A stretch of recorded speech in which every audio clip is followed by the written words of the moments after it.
Hello guys, this is KC Patel and welcome to Teachers Factory. Teachers Factory के YouTube channel में आप सभी का स्वागत है।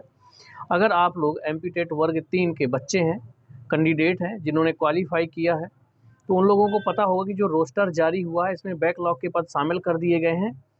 और जो आपके बाकी कैटेगरी है, जैसे आपकी जनरल हो गई, ओबीसी या एससी की कोटे में जो वैकेंसी हैं बहुत कम आ रही हैं, तो काफ़ी बच्चे निराश हैं। किस तरह से उनका बंटवारा हुआ है, ये सारी चीज़ें आप लोगों को मैं बताने वाला हूं। जैसा आपको दिख रहा होगा पेपर की कटिंग में, पदों के बंटवारे से उम्मीदवार निराश हैं। प्राथमिक शिक्षक भर्ती प्रक्रिया में जिला स्तर पर तैयार किया आरक्षण रोस्टर।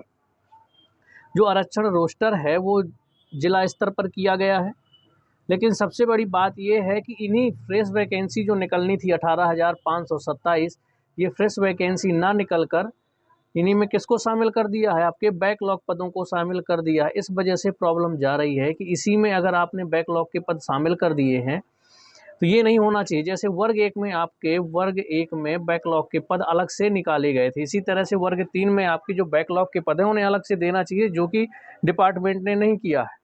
तो देखिए किस तरह से प्रॉब्लम जा रही है बच्चों को। चलिए, राजेंद्र शर्मा, ब्यूरो चीफ, आम सभा बैरसिया। मध्य प्रदेश के सरकारी स्कूलों में प्राथमिक शिक्षक भर्ती के लिए 2 विभागों की संयुक्त काउंसलिंग प्रक्रिया 17 नवंबर से शुरू हो रही है। इसके लिए 18,527 से ज़्यादा पदों पर भर्ती निकाली गई है। इसमें 10,082 पद एसटी वर्ग के लिए आरक्षित है। आरक्षण रोस्टर जिला स्तरीय किए गए हैं। जो आरक्षण का रोस्टर है वो जिला स्तर पर किया गया है, लेकिन ओवरऑल पदों के बंटवारे से उम्मीदवार निराश हो रहे हैं। दरअसल कुल पदों में से 25% पद यानी कि 4626 पद अतिथि शिक्षकों के हिस्से में चले गए। इसके अलावा जो 13,881 पद बचे हैं वह सभी कैटेगरी यानी कि अनारक्षित, एससी, एसटी, ओबीसी, ईडब्ल्यूएस के सामान्य कैंडिडेट्स यानी कि सामान्य जो उम्मीदवार अतिथि शिक्षक नहीं है, सामान्य यानी जो उम्मीदवार अतिथि शिक्षक नहीं है, इसे समझ लीजिए कि जो अतिथि शिक्षक से भरेगा उसका सिलेक्शन अतिथि शिक्षक में ही होगा। ये चीज़ आप लोग ध्यान रखिएगा।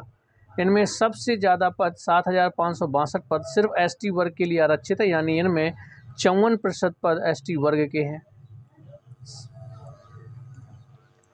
उम्मीदवारों का कहना है कि उन्हें इस बात की नाराज़गी नहीं है कि एसटी के लिए ज़्यादा पदों पर भर्ती की जा रही है। सही बात है, इन चीज़ों से किन्हीं भी बच्चों को प्रॉब्लम नहीं है कि एसटी वालों को इतनी वैकेंसी, इतने पद क्यों दिए जा रहे हैं। उनको प्रॉब्लम ये है कि बाकी जो हमारे हैं उन पदों में कमी क्यों की गई है। जैसे कि आक्रोश इस बात का है कि अनारक्षित, ओबीसी सहित अन्य श्रेणी जो पद हैं बहुत कम विज्ञापित किए गए हैं। ठीक है, काफ़ी कम है वो। अब ऐसे उम्मीदवार जो अतिथि शिक्षक नहीं है उनके लिए आरक्षित श्रेणी में 16% एससी के लिए, 10% ओबीसी के हिस्से में। आरक्षित श्रेणी में 16%, एससी के लिए 10% बचेंगे और ओबीसी के हिस्से में 14.66% पद ही आ रहे हैं। ऐसे में एसटी को छोड़कर अन्य वर्गों में अवसर कम मिल रहे हैं। 18,527 पदों में से 10,082 पद एसटी वर्ग में आए हैं। ओबीसी समान वर्ग के उम्मीदवारों का कहना है कि हम कहां जाएंगे। शिक्षक भर्ती उम्मीदवारों ने शासन प्रशासन से मांग की है कि भर्ती प्रक्रिया में समान वर्ग ओबीसी का ध्यान रखा जाए।